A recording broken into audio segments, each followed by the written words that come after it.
Hello बच्चों, कैसे हैं आप सभी। सब ठीक ठाक है ना आप सभी का। कोई अरे वो नितेश नहीं आया क्यों? क्या हुआ जी उनको? नितेश को क्या हुआ? वो नहीं आया अभी तक। उसको आना चाहिए। चलो क्या, उसको कॉल करके पूछ लेते हैं कहाँ है। अच्छा मोहन, ये बताओ, लाइक एंड सब्सक्राइब हमारा चैनल को किया है ना? क्यों नहीं? करना चाहिए ना तुमको। अरे यार, करना चाहिए तुमको, बोले थे करने के लिए लाइक एंड सब्सक्राइब हमारे चैनल को। अच्छा ये बताओ, सब कल क्या पढ़ाई हुआ था? कल हम बताए थे तुम लोगों को। कौन सा चैप्टर पढ़ा रहे थे बताओ? बताओ बताओ जल्दी बताओ। कौन सा चैप्टर तुम लोगों को कल पढ़ा रहे थे हम? फिजिक्स का चैप्टर 1, जो प्रकाश का परिवर्तन जिसका नाम है, उसमें क्या क्या बता दिए थे हम आप लोगों को। प्रकाश किसे कहते हैं, प्रकाश स्रोत किसे कहते हैं, प्रकाश स्रोत के प्रकार कितने होते हैं, किरण पढ़ लिए थे लोग, किरण पुंज पढ़ लिए थे लोग। आज पढ़ेंगे लोग किरण पुंज के प्रकार। आइए यहाँ पे हम देखते हैं, थोड़ा इसको साफ करते हैं उसके बाद। आइए यहाँ पे थोड़ा, आइए हम बताते हैं हम लोगों को किरण पुंज के प्रकार। आज बहुत ज़्यादा गर्मी लग रहा है। पहले यहाँ पे लिखेंगे प्रकाश का परावर्तन।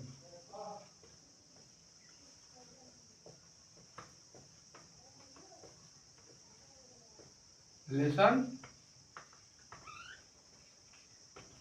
1 हो गया।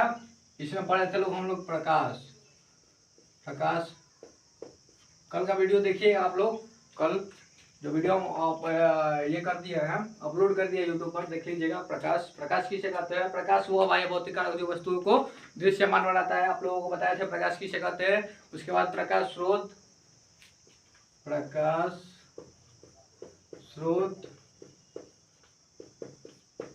जिस वस्तु से प्रकाश निकलता है उसे प्रकाश स्रोत बोलते हैं। आप लोगों को बताया था, ये वीडियो में भी होगा, देख लीजिएगा। और जो जो कल लिखवाए हैं आप लोगों को याद है कि नहीं बताइए? याद है ना आप सभी को? और जितना भी लिखवाए हैं उसको याद करके आना पड़ेगा आप सभी को। बात समझ लीजिएगा। इसके प्रकाश स्रोत के प्रकार बताए थे। प्रकाश स्रोत के प्रकार, प्रकाश स्रोत दो प्रकार के होते हैं। पहले का मानव प्राकृतिक प्रकाश स्रोत, प्रकाश स्रोत, और दूसरा मानव निर्मित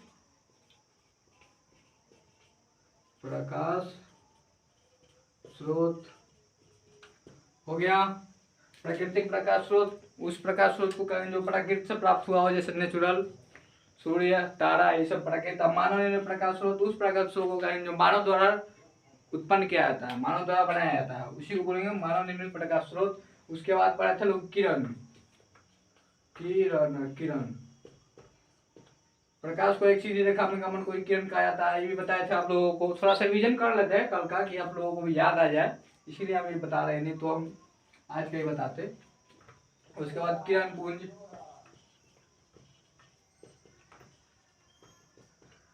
प्रकाश किरणों के समूह को ही किरण पुंज कहा जाता है। आप लोगों को बताया था ये किरण पुंज, प्रकाश किरणों के समूह को ही किरण पुंज कहा जाता है। आज पढ़ेंगे हम लोग किरण पुंज के प्रकार।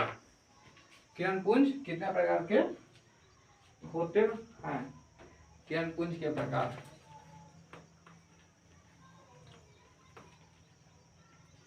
यहाँ पे लिखते हैं हम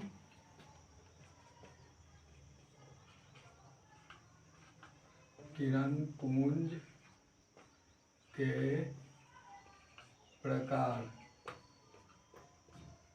किरण पुंज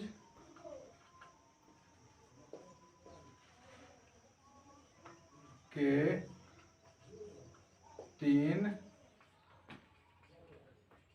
प्रकार होते हैं। किरण पुंज के 3 प्रकार होते हैं। किरण पुंज 3 प्रकार के होता है। पहले का समांतर किरण पुंज, दूसरा अभिसारी किरण पुंज, और तीसरा अपसारी किरण पुंज।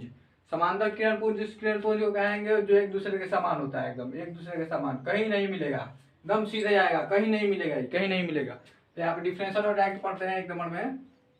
समांतर किरण पुंज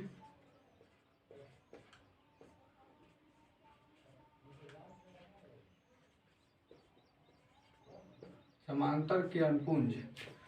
समांतर किरण पुंज उस किरण पुंज को कहेंगे जो एक दूसरे के समान जाता है। जैसे प्रकाश, जैसे जब यहाँ से प्रकाश किरण जा रहा है एकदम सीधे जा रहा है, कहीं नहीं घूम रहा है, और एक और लाइन में जा रहा है एकदम, कहीं इसमें मिल में नहीं करेगा, कहीं जाकर नहीं मिलेगा, एकदम सीधा निकल जाएगा, उसी को बोलेंगे समांतर किरण पुंज।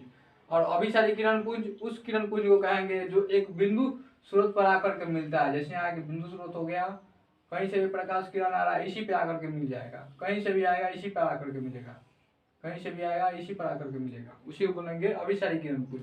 और अपसारी किरण पुंज उसको बोलेंगे जो एक बिंदु स्रोत से निकल करके फैलता जाता है, एकदम एक बिंदु स्रोत से ही निकल के फैल जाएगा, उसी को अपसारी किरण पुंज कहेंगे। और इसके समांतर किरण पुंज का डिफिनेशन देखते हैं हम लोग।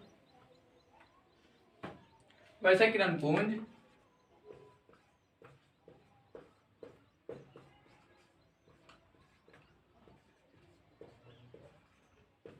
पुंज जो एक दूसरे के समान होते हैं उसे समांतर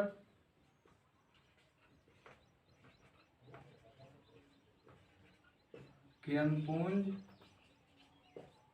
कहते हैं। जैसे मैं आपको पढ़े, जैसे देखिए यहाँ से एक बिंदु से ये अनंत तक जा रहा है,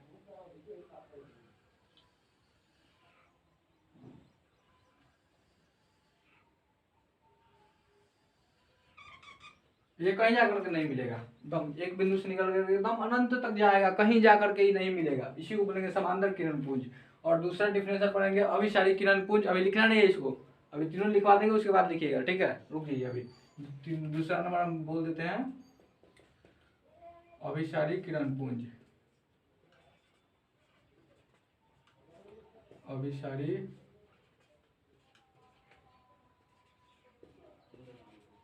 किरण पुंज, अभिसारी किरण पुंज वैसे किरण पुंज को कहेंगे जो एक बिंदु स्रोत पर आकर के मिलता है। कहीं से भी प्रकाश आएगा लेकिन वो एक बिंदु स्रोत पर आकर के ही मिलेगा, उसी को बोलेंगे अभिसारी किरण पुंज। वैसे जैसे आप लिखेंगे वैसे किरण पुंज, वैसे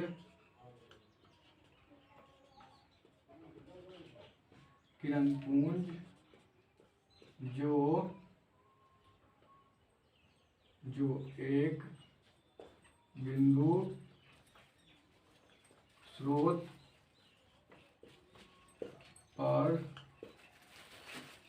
आकर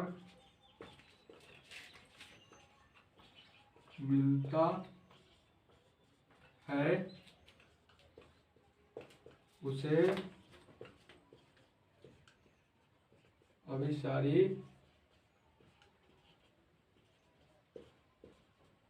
किरण पुंज कहते हैं।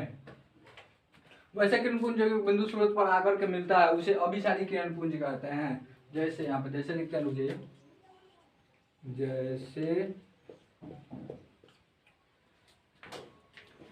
देखिए यहाँ एक बिंदु स्रोत है, कहीं से भी प्रकाश आ रहा है इसी पर आकर के मिल रहा है, कहीं से भी आ रहा है इसी पर आकर के मिलेगा,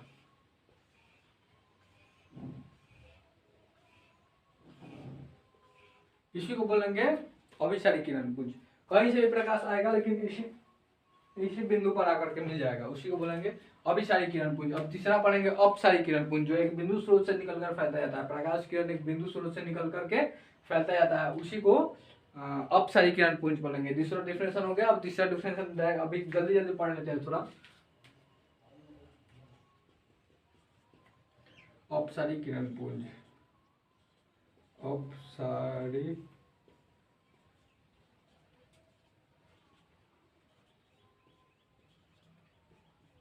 किरण पुंज, वैसे किरण पुंज जो एक बिंदु स्रोत से निकल करके फैलता जाता है, उसी को बोलेंगे अपसारी किरण पुंज। ये समझ में आया ना, समांतर किरण पुंज, अभिसारी किरण पुंज।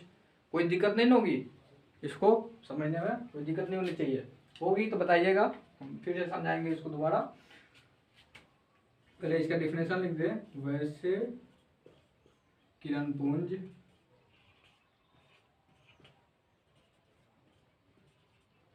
जो एक बिंदु स्रोत से निकलकर फैलती जाती है उसे अपसारी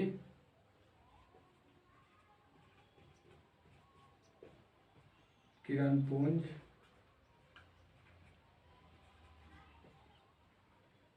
अपसारी किरण पुंज कहते हैं। यहाँ पे लिखेंगे जैसे, यहाँ पे देखिए ये एक बिंदु स्रोत है। यहाँ पे इस बिंदु स्रोत से प्रकाश किरण निकलकर फैलता जा रहा है। इसी बिंदु स्रोत से निकलकर फैलेगा, उसी को बोलेंगे अपसारी किरण पुंज। वैसे किरण पुंज एक बिंदु स्रोत से निकलकर फैलती जाती है उसे अपसारी किरण पुंज कहते हैं। अब इसको जहाँ जिसको समझ में नहीं आया पूछिए हमसे। समांतर किरण पुंज, रुक जाए बता। समांतर किरण पुंज, वैसे किरण पुंज एक बिंदु स्रोत एक दूसरे के समान होते हैं उसे समांतर किरण पुंज कहते हैं। किरण पुंज कल बताए थे ना, प्रकाश किरणों के समूह को किरण पुंज कहता है। जो प्रकाश किरण होता है, प्रकाश किरण जो एक समूह में आता है उसी को बोलेंगे किरण पुंज। और किरण पुंज के ही प्रकार है ये। जैसे किरण पुंज आप लोगों को बताए थे, उसी का प्रकार है समांतर किरण पुंज, अभिसारी किरण पुंज, अपसारी किरण पुंज। और तीनों ये पढ़ना है आप लोगों को। तो समांतर किरण पुंज वैसे किरण पुंज जो एक बिंदु जो एक दूसरे के समान होते हैं उसे समांतर किरण पुंज कहेंगे। अभिसारी किरण पुंज वैसे किरण पुंज जो एक बिंदु स्रोत पर आकर मिलते हैं उसे अभिसारी किरण पुंज कहेंगे। और अपसारी किरण पुंज वैसे किरण पुंज जो एक बिंदु स्रोत से निकलकर फैलती जाती है उसे अपसारी किरण पुंज कहेंगे। अब बताइए किसी को दिक्कत यहाँ पे? सबको समझ में आ रहा है ना? ये इतना छोटा छोटा डिफिनेशन है, कैसे बोल रहे हैं आप लोगों को नहीं समझ में आ रहा है? इतना अच्छा तो डिफिनेशन थोड़ा छोटा है।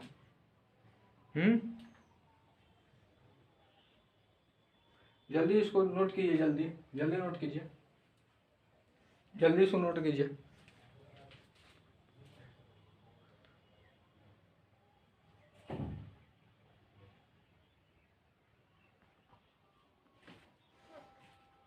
हमको लगता है आप सभी लिख लिए होंगे, नोट कर लिए होंगे इसको जो अभी हम पढ़ाए थे। आइए अब इससे दूसरा टॉपिक पढ़ते हैं। प्रकाश के प्रवर्तन में बहुत ज़्यादा अभी टॉपिक है। हाँ, अभी 7 कुछ दिन लिखवाए थे और तो अभी और आज लिखवा रहे हैं। उसके बाद देखिएगा अभी इसमें पढ़ेंगे पारदर्शी पदार्थ।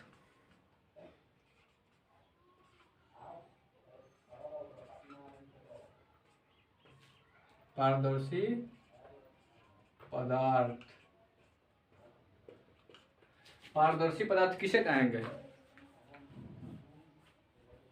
वैसे पदार्थ जिसको प्रकाश किरण आर पार कर सकता है, इस पार से उस पार कर सकता है। जैसे शीशा, शीशा को इस पार से उस पार प्रकाश किरण आर पार कर सकता है डायरेक्ट। जो प्रकाश किरण आता है, कहीं शीशा इस तरह रखिएगा, देखिए कभी शीशा रखिएगा इस तरह से, कभी इस तरह से, और इसमें टच बार करके देखिएगा, इस पार से उस पार प्रकाश किरण जा सकता है, सीधा चल जाएगा। और कागज, कागज इसको भी शीशा प्रकाश किरण आर पार कर सकता है, उसी को बोलेंगे पारदर्शी पदार्थ। वैसे पदार्थ जिसको प्रकाश किरण आर पार कर सकता है उसे पारदर्शी पदार्थ बोलेंगे। और इसी का जस्ट उल्टा होता है एक अपारदर्शी पदार्थ। अपारदर्शी पदार्थ उसी का जस्ट उल्टा होगा, तो उसको बोलेंगे हम लोग वैसे पदार्थ जिसको प्रकाश किरण आर पार नहीं कर सकता है, डायरेक्ट नहीं जा सकता है कभी, उसी को बोलेंगे अपारदर्शी पदार्थ। जैसे ईंट, ईंट को प्रकाश किरण आर पार नहीं कर सकता है। पत्थर हो गया, पत्थर इसको भी नहीं कर सकता है प्रकाश किरण आर पार। लकड़ी इन सब को प्रकाश किरण आर पार कर सकता है। देखे हैं कभी प्रकाश किरण आर पार किया है इन लोगों को? देखिए कभी ईंट रख करके, और जब सूर्य भगवान के जब निकलेंगे ना, पूरब से निकलते हैं ना सूर्य भगवान, तो देखिए कभी ईंट रखिएगा, जब थोड़ा सा ऊपर उठेंगे सूर्य भगवान, थोड़ा ज़्यादा मतलब 8 बजे के करीब में देखिएगा। अभी तो गर्मी के दिन है, जल्दी उग जा रहा है, 6 बजे ही निकल जा रहा है सूर्य भगवान। तो देखिएगा, कभी ईंट रख करके देखिएगा, मतलब उसका परछाई दिखेगा यहाँ पे, लेकिन सूर्य भगवान के किरण आर पार नहीं कर सकता है। उसके साइड से निकल जाएगा लेकिन उसके आर पार नहीं करेगा। उसी को बोलेंगे अपारदर्शी पदार्थ। ईंट हो गया, पत्थर हो गया, लकड़ी हो गया, इन सब परछाई दिखेगा। जैसे हम लोग भी देखिए धूप में खड़ा होते हैं, हम लोग का परछाई दिखता है।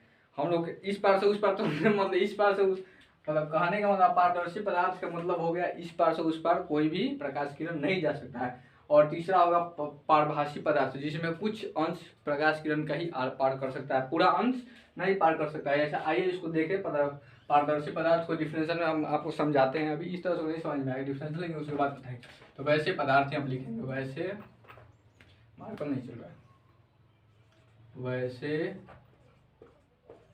पदार्थ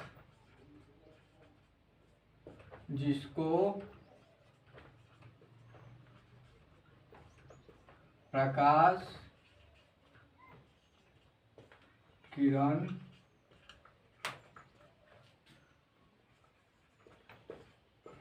आर पार कर सकता है उसे पारदर्शी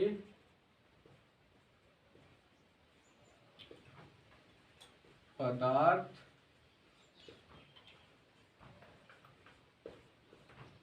कहते हैं। यहाँ पे जैसे में शीशा, अभी बताएं, शीशा, कागज, कागज हो गया, उसके बाद शीशा हो गया, कागज हो गया, इत्यादि में ले लो, और बहुत कुछ हो सकता है इत्यादि, शीशा, कागज इत्यादि। पारदर्शी पदार्थ, वैसे पदार्थ जिसको प्रकाश किरण आर पार कर सकता है उसे पारदर्शी पदार्थ कहते हैं। प्रकाश किरण का आर पार करने का मतलब, जो प्रकाश का किरण आ रहा है यहाँ से, देखिए प्रकाश का किरण आ रहा है और यहाँ पे है शीशा है, देखिए शीशा बीच में शीशा है, यहाँ पे इसको लिख देते हैं शीशा। यहाँ पे शीशा है, यहाँ से प्रकाश किरण आ रहा है, यहाँ से आ रहा है प्रकाश किरण, यहाँ से आ रहा है और यहाँ से निकल जा रहा है, मतलब एकदम सीधा जिस तरह आ रहा है उसी तरह निकल रहा है, कहीं घूम नहीं रहा है। उसी को बोलेंगे पारदर्शी पदार्थ। कहीं भी उसको कोई असर नहीं पड़ा है, इस पार से उस पार डायरेक्ट निकल जा रहा है, डायरेक्ट इस पार से उस पार निकल जा रहा है, उसी को बोलेंगे पारदर्शी पदार्थ। और अपारदर्शी पदार्थ ये दूसरा डिफिनेशन, इसका उल्टा होता है, जस्ट उल्टा। अपारदर्शी पदार्थ जिसको बोलते हैं इसका जस्ट उल्टा होता है। यहाँ पे देखते हैं दूसरा में, अपारदर्शी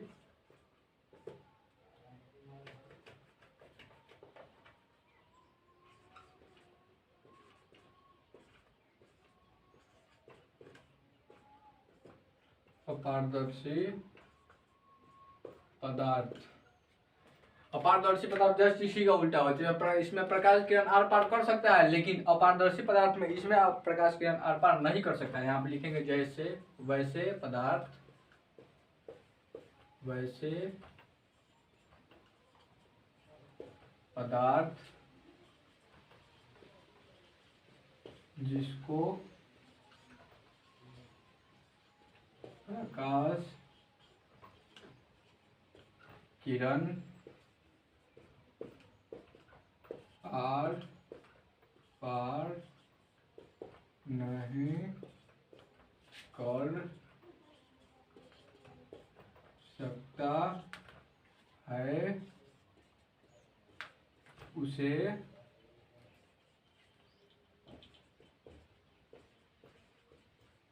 अपारदर्शी पदार्थ कहते हैं। यहाँ पे लिखेंगे जैसे ईंट, पत्थर, लकड़ी, दीवार इत्यादि। थोड़ा पानी पी लें, हमको प्यास लगा।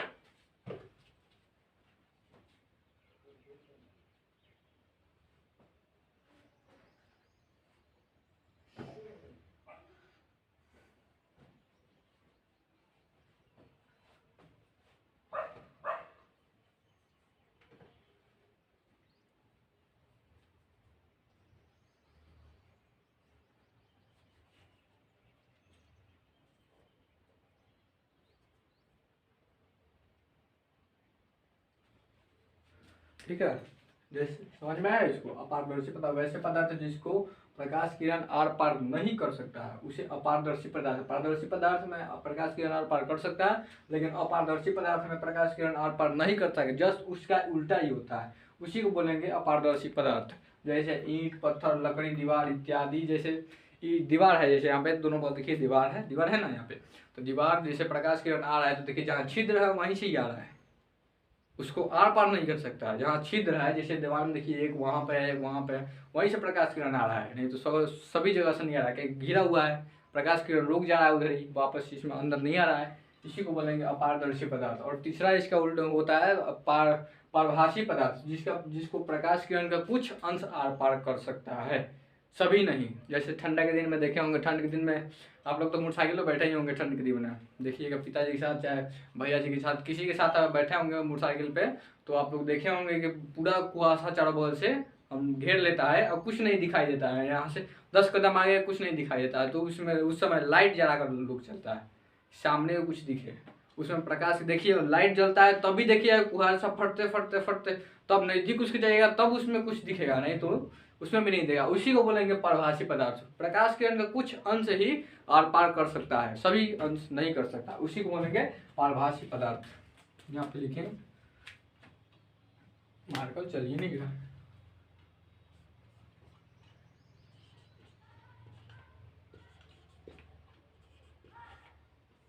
पारभासी पदार्थ। यहाँ पे लिखेंगे वैसे पदार्थ, वैसे पदार्थ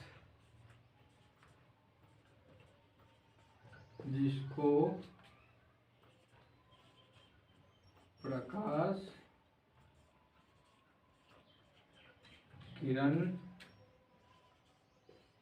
के कुछ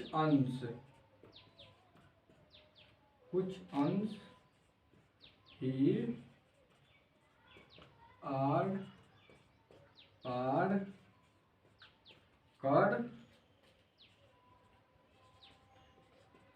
सकता है, सभी नहीं, सभी लिख भी सकते हैं, आप नहीं भी लिख सकते, सभी नहीं लिखेगा तो ज़्यादा बेटर रहेगा, लिख उसे कोई दिक्कत नहीं है, यहाँ पे सभी नहीं कर सकता है उसे पारभासी पदार्थ कहते हैं। जैसे अभी हम बताएं, जैसे मैं कुहासा, उसी को कोहरा बोलते हैं, खाने वाला कोहरा नहीं, कुहासा को कोहरा बोलेंगे, कोहरा, इसको कोहरा लिखा जाता है। घिसा हुआ शीशा, घिसा हुआ शीशा। उसके बाद तेल लगा हुआ कागज, तेल लगा हुआ कागज। अभी आप लोग इत्यादि अभी आप लोग बोलिए सर यहाँ पे तो शीशा बताए हैं, लेकिन यहाँ पे घिसा हुआ कागज, मतलब यहाँ पे घिसा हुआ शीशा हम बता रहे हैं, बात कर रहे हैं यहाँ पे केवल शीशा का बात कर रहे हैं जिसमें कोई भी खरोच ना हो, और यहाँ पे घिसा हुआ शीशा का बात कर रहे हैं, और यहाँ पे केवल कागज का बात कर रहे हैं, यहाँ पे तेल लगा हुआ कागज का हम बात कर रहे हैं।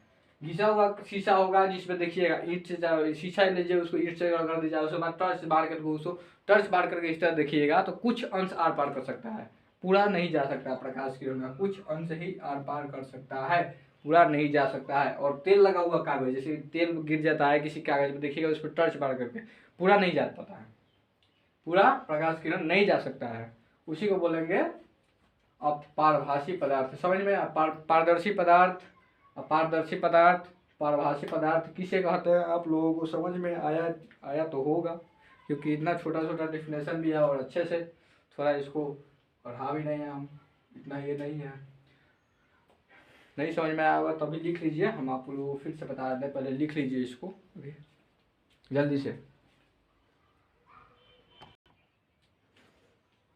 अभी आप लोगों को हम समझाए थे पारदर्शी पदार्थ, अपारदर्शी पदार्थ, पारभासी पदार्थ, पारदर्शी पदार्थ, पारदर्शी पदार्थ। वैसे पदार्थ जिसको प्रकाश किरण आर पार कर सकता है उसे पारदर्शी पदार्थ कहेंगे। अपारदर्शी पदार्थ, अपारदर्शी पदार्थ वैसे पदार्थ जिसको प्रकाश किरण आर पार नहीं कर सकता है उसको अपारदर्शी पदार्थ कहेंगे। और पारभासी पदार्थ में लिखेंगे पारभासी पदार्थ। वैसे पदार्थ जिसको प्रकाश किरण आर पार नहीं कर सकता है उसको पारभासी पदार्थ कहेंगे। ये तो आप लोगों को समझ में आ गया, कोई दिक्कत नहीं ना होगी। चलिए तो ठीक है, आप बोल रहे हैं दिक्कत नहीं होगी, कल हम पूछेंगे तो फिर मत बोलिएगा कि दिक्कत होगी। अब हम लोग पढ़ेंगे प्रकाश का परावर्तन। देखिए इतने समय, ये 2 दिन से हम लोग पढ़ रहे थे प्रकाश के परावर्तन के जितने टॉपिक थे, अभी और भी है, लेकिन आज हम लोग पढ़ेंगे प्रकाश के परावर्तन किसे कहते हैं। यहाँ पे टॉपिक मतलब ये तो ये चैप्टर का नाम ही है, लेकिन आज पढ़ेंगे प्रकाश का परावर्तन। हमारे कल चल ही नहीं रहा ठीक से। प्रकाश का परावर्तन, प्रकाश का परावर्तन किसे कहेंगे। यहाँ पे प्रकाश का परावर्तन, जब कोई प्रकाश किरण किसी वस्तु से टकराकर वापस लौट जाता है उसी को प्रकाश के परावर्तन बोलते हैं। जब कोई प्रकाश किरण किसी वस्तु से टकराकर वापस लौट जाता है उसी को बोलेंगे प्रकाश के परावर्तन। तो आइए यहाँ पे देखते हैं, जब कोई प्रकाश किरण किसी वस्तु से टकराकर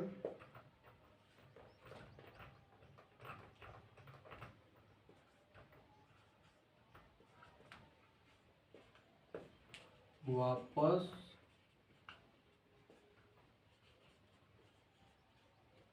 लौट जाता है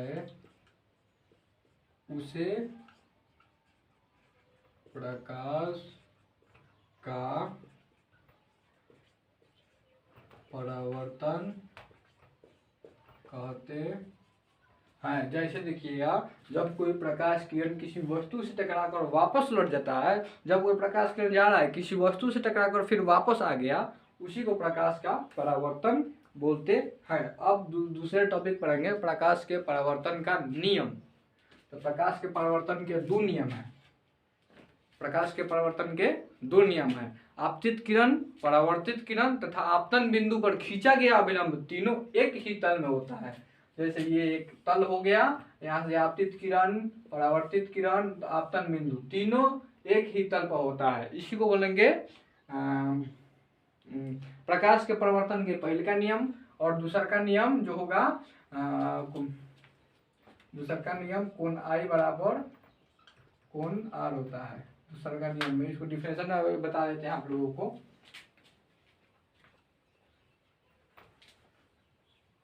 हाँ, पहले लिखते हैं प्रकाश के परावर्तन के नियम। दूसरा टॉपिक, प्रकाश के परावर्तन के नियम। तो यहाँ पे होगा प्रकाश के परावर्तन के नियम। तो प्रकाश के परावर्तन के बोले, प्रकाश के परावर्तन के 2 नियम हैं। तो यहाँ पे लिखेंगे प्रकाश के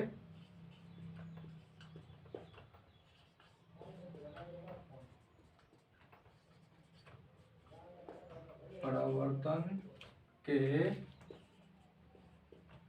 2 नियम है। 1 नंबर में आपतित किरण, आपतित किरण, अपरावर्तित किरण तथा मार्कर चल ही नहीं रहा।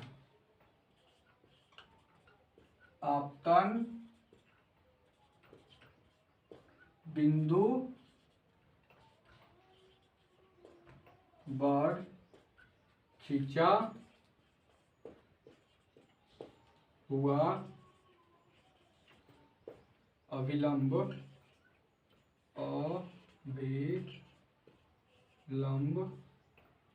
तीनों एक ही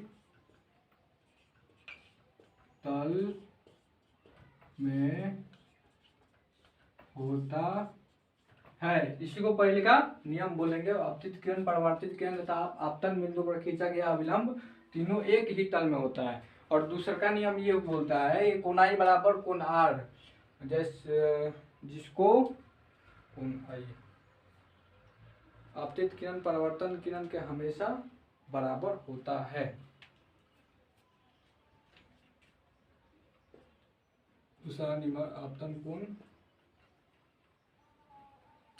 मार्कर चलिए रुक जाओ, इंक डाल देते हैं, उसके बाद हम बताते हैं आप लोगों को। रुक जाइए 1 मिनट।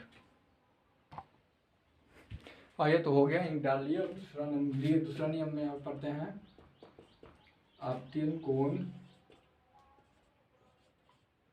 आपतन कोण हमेशा, फिर नहीं चल रहा है, इसको क्या हो गया है, हमेशा परावर्तन कोण के बराबर होता है। इसको सूचित करते हैं कोण आई बराबर कोण आर, जिसमें कोण आई आपतन कोण को कहेंगे, अब कोण आर परावर्तन कोण को कहेंगे। यहाँ पे बोले आपतन कोण हमेशा परावर्तन कोण के बराबर होता है, कोण आई बराबर कोण आर इसको बोलेंगे। और यहाँ पे प्रकाश का परावर्तन, देखिए फिर ये समझा जाए, प्रकाश का परावर्तन की जगह जब कोई प्रकाश किरण किसी वस्तु से टकराकर वापस लौट जाता है उसी को प्रकाश का परावर्तन कहेंगे। और प्रकाश के परावर्तन के 2 नियम है। पहल का आपतित किरण, परावर्तित किरण तथा आपतन बिंदु पर खींचा हुआ अविलंब तीनों एक ही तल में होता है, उसी को बोलेंगे प्रकाश के परावर्तन का पहला नियम। और दूसरा नियम आपतन कोण हमेशा परावर्तन कोण के बराबर होता है। आप लोग बात करें फिर बोल रहे हैं कि इधर देखिए, नहीं कल पूछ देंगे, नहीं आएगा तो फिर सोच लीजिएगा आप ही लोग को दिक्कत होगा। हमको तो कुछ, हमारा तो कुछ नहीं जाएगा भाई, हम तो अपना पढ़ लिए हैं, हमारा तो कुछ नहीं जाएगा। आप लोगों के लिए हम बोल रहे हैं, इसको समझिए अच्छा से, नहीं समझिएगा तो फिर दिक्कत होगी आगे चल के। जैसे अब एग्जाम में पूछने वाला क्वेश्चन है, आप लोगों को समझ में नहीं आ रहा है, जल्दी से नोट कीजिए इसको। समझ में आया ना सभी को? कोई दिक्कत नहीं ना होगी? दिक्कत होगी तो बताइए ज़रूर, समझ में आएगा। जल्दी नोट कीजिए इसको, फटाक से जल्दी नोट कीजिए, इसको भी नोट करना है।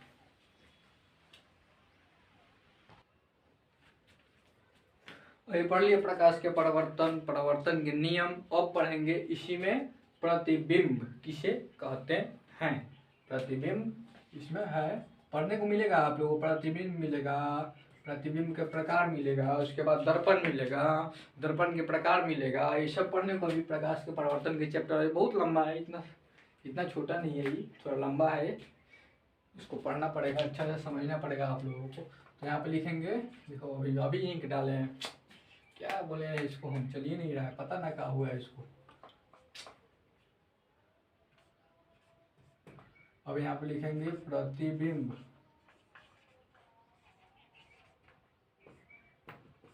प्रतिबिंब किसे कहते हैं? प्रतिबिंब परछाई जिसको बोलते हैं, परछाई, प्रतिबिंब, शैडो, उसी को ना बोलते हैं प्रतिबिंब। बताइए किसे कह सकते हैं प्रतिबिंब? प्रतिबिंब दो प्रकार, इसमें दूसरा लेसन में पढ़ेंगे प्रकाश के अपवर्तन में पढ़ने को मिलेगा प्रतिबिंब, फिर इसमें पढ़ने को मिल रहा है आप लोगों को। अच्छा से समझिएगा तो अगले चैप्टर में भी इसको पढ़ने को मिलेगा आप लोगों को। प्रकाश के अपवर्तन में दूसरा चैप्टर है फिजिक्स का, प्रकाश का अपवर्तन, उसमें आप लोगों को पढ़ने को मिलेगा प्रकाश के अपवर्तन में। अभी पहला चैप्टर है प्रतिबिंब। तो प्रतिबिंब जब कोई प्रकाश किरण किसी दर्पण से परावर्तन के बाद, किसी दर्पण से परावर्तन के बाद जिस बिंदु पर जाकर मिलती है उसे ही प्रतिबिंब कहते हैं। मिलती है या मिलती हुई प्रतीत होती है। क्या बोले हैं? जब कोई प्रकाश किरण किसी दर्पण से परावर्तन के बाद जिस बिंदु पर मिलती है या मिलती हुई प्रतीत होती है उसे ही प्रतिबिंब बोलते हैं। तुम नहीं सुधरेगा, हम जानते हैं। अरे बेटा इधर देख लो, इधर इधर देख लो, समझने वाली बात है। बात तो कर सकता है, हमारे साथ भी बैठ के बात करना। अभी पढ़ाई हो जाएगा तो क्या बात कर रहे हैं हमसे बिना मतलब। देखो यहाँ पे लिखता है, जब कोई प्रकाश किरण किसी दर्पण से परावर्तन के बाद जिस बिंदु पर मिलती है या मिलती हुई प्रतीत होती है उसे ही प्रतिबिंब बोलते हैं। आइए इसका डिफिनेशन लिखते हैं तो फिर समझाएंगे, अच्छा से समझना होगा। यहाँ पे लिखेंगे, जब कोई, फिर मार्कर चलिए नहीं रहा है क्या, हम कह रहे हैं इसको इतना, इसको समझा रहे हैं। जब समझ में आ जाएगा ना, देख लेना सब। जब कोई प्रकाश किरण किसी दर्पण पूछना मत, दर्पण क्या होता है, दर्पण आगे भी पढ़ने को तुम सबको मिलेगा, इसलिए अभी समझ लो। केवल आगे पढ़ लेना तब समझना कि इसको दर्पण किसे कहते हैं। जब कोई प्रकाश किरण किसी दर्पण से परावर्तन के बाद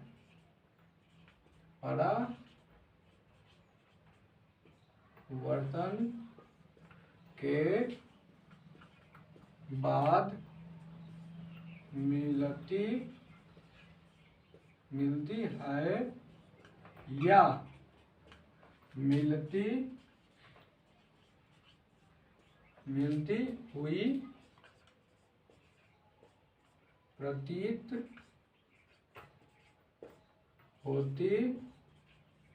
है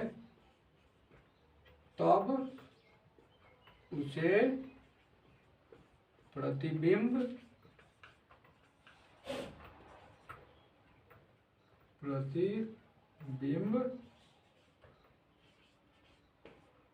कहते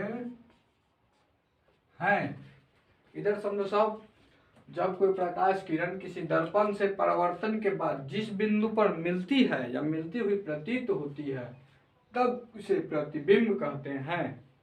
समझ में आया? एक बार और, जब कोई प्रकाश किरण, जो प्रकाश किरण आ रहा है किसी दर्पण से टकराकर, यहाँ मान के चलो यहाँ पर दर्पण है, दर्पण से टकराकर परावर्तन के बाद, अभी परावर्तन पढ़े थे, प्रकाश का परावर्तन किसे कहते हैं, परावर्तन के बाद जिस बिंदु पर मिलती है, जो भी बिंदु मिलती है या मिलती हुई प्रतीत होती है उसे ही प्रतिबिंब कहते हैं। जैसे हम लोगों का प्रतिबिंब दिखा है, आईना में देखते हैं सब, दर्पण को ही आईना बोलते हैं।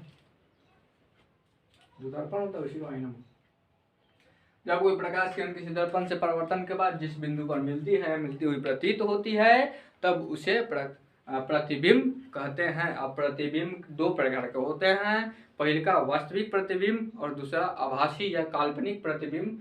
दो ही होता है, पहले का वास्तविक बोलेंगे, और आभासी और काल्पनिक इसका दो नाम है, दूसरा वाले के आभासी और काल्पनिक, उसको दो नाम से जानते हैं आप, जो नाम से आप पुकारे उसको, लेकिन आभासी और काल्पनिक दोनों नाम से पता होना चाहिए।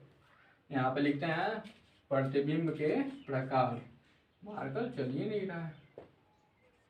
प्रतिबिंब काहे नहीं चल रहा है ये, मतलब कि खाली काम कर रहे हैं गलत।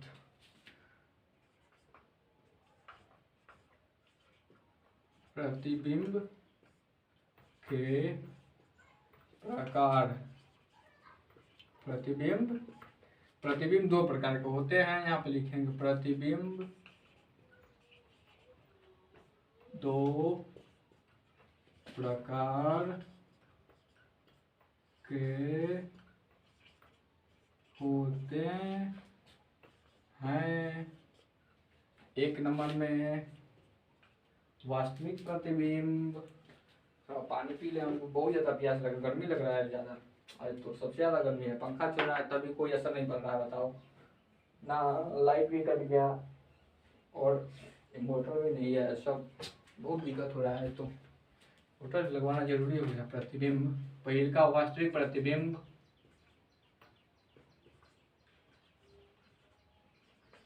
वास्तविक प्रतिबिंब, वास्तविक प्रतिबिंब और दूसरा में काल्पनिक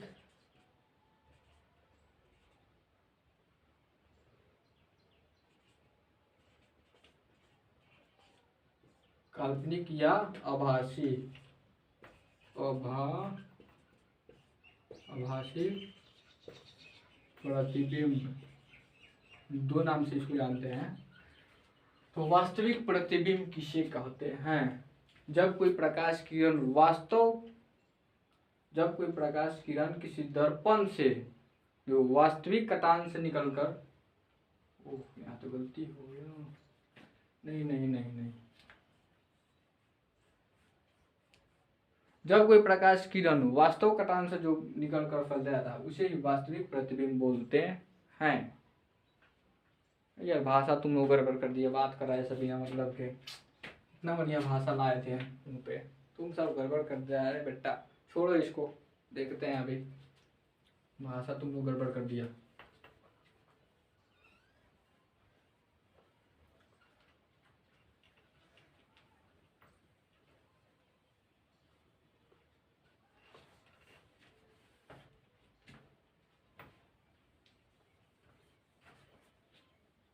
ये समझ में आया? प्रतिबिंब, जब कोई प्रकाश किरण किसी दर्पण से परावर्तन के बाद में जिस बिंदु तो छूट गया है, यहाँ से मिटा लेते हैं, यहाँ से जिस बिंदु, ये तो बोले उनको परावर्तन बार बार याद, प्रतिबिंब का डिफिनेशन बार बार याद आ रहा है।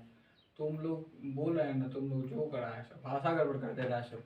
जब कोई प्रकाश किरण किसी दर्पण से परावर्तन के बाद, यहाँ पे लिखेंगे दर्पण से परावर्तन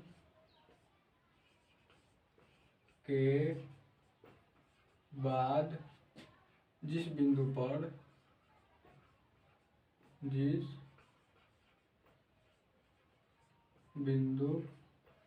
इतना समझ लेना सब। जब कोई प्रकाश किरण किसी दर्पण से परावर्तन के बाद जिस बिंदु पर मिलती प्रतीत होती है तब उसे प्रतिबिंब कहते हैं। प्रतिबिंब दो प्रकार के होते हैं, वास्तविक प्रतिबिंब, आभासी प्रतिबिंब। वास्तविक प्रतिबिंब किसे कहते हैं? जब कोई वैसे प्रतिबिंब जो वास्तव कटान से, तुम भाषा गड़बड़ कर दिया, कितना बढ़िया याद आया था भाषा, तुम सब गड़बड़ कर दिया सब भाषा हमारा। रुक जाओ, फिर से याद करना पड़ेगा अब। थोड़ा इसको कल पढ़ते हैं, वास्तविक प्रतिबिंब और आभासी प्रतिबिंब। ज़्यादा समय हो गया, ऐसे हो भी गया है। यहाँ पे लिखते हैं आभासी या काल्पनिक प्रतिबिंब। तुम लोग भाषा गड़बड़ कर दिया सब हमारा, इतना बढ़िया भाषा याद किया तब क्या लिखवा है, कुछ समझ में नहीं आ रहा है। छोटा डिफिनेशन था, बड़ा लिखवा रहा है, बहुत लंबा हो जाएगा वो डिफिनेशन बोल देंगे, तो इसी को कल पढ़ लेंगे। इसके लिए आज जो भी हम आप लोगों को सेशन पढ़ाए हैं समझ में आया है ना, बताइएगा। और समझ नहीं समझ में आएगा तो कल थोड़ा सा इसका रिवीजन जरूर करा देंगे हम, क्लास शुरू होने से पहले थोड़ा सा रिवीजन करा देंगे। उसके बाद यहाँ से वास्तविक प्रतिबिंब और आभासी प्रतिबिंब के बारे में आप लोगों को हम बताएंगे, और इसको कोशिश कीजिएगा कि याद करके आइएगा। थोड़ा छोटा छोटा, ज़्यादा बड़ा भी नहीं लिखवाए हम, छोटा छोटा इसलिए लिखवाते हैं आप लोगों को, हमारे प्यारे बच्चों, आप लोगों को छोटा छोटा हम इसीलिए लिखवाते हैं कि आप लोग थोड़ा याद करके आइएगा इसको, कम से कम इतना छोटा छोटा लिखवा रहे हैं। आज ज़्यादा कुछ नहीं पढ़े हैं हम लोग, तो आज पढ़े हैं आज पारदर्शी पदार्थ, अपारदर्शी पदार्थ, पारभासी पदार्थ 3 उधर है, और किरण पुंज, समांतर किरण पुंज, अपसारी किरण पुंज, अभिसारी किरण पुंज, 3 3 6, और प्रकाश के परावर्तन के नियम एक 7, और ये 8 ही पढ़ाएं, ज़्यादा नहीं है, लेकिन छोटा छोटा है, 2 लाइन 3 लाइन का है, इसीलिए इसको याद करके आइएगा अच्छे से। अब कल वाला तो यहाँ आप लोग छोड़िए, अब समय नहीं है, कल सुन लेंगे, दोनों एक साथ सुनेंगे, इसको भी और परसों वाला जो भी है उसको भी सुनेंगे आप लोगों से। इसीलिए इसको अच्छे से याद करके आइए कि कल हम दिक्कत ना हो आप लोगों को। हम भी पढ़ाई करें तो डिस्टर्ब नहीं कीजिए, आप लोग बात करना है इधर से उधर, हम उधर देख रहे हैं तब तो मेरा भाषा गड़बड़ हो जा रहा है इधर से उधर। इसीलिए डिस्टर्ब नहीं करते हैं पढ़ाई में, इसीलिए हम बोलते हैं डिस्टर्ब नहीं। चलिए आज के लिए इतना ही काफ़ी है, याद करके आइएगा आप अच्छे से।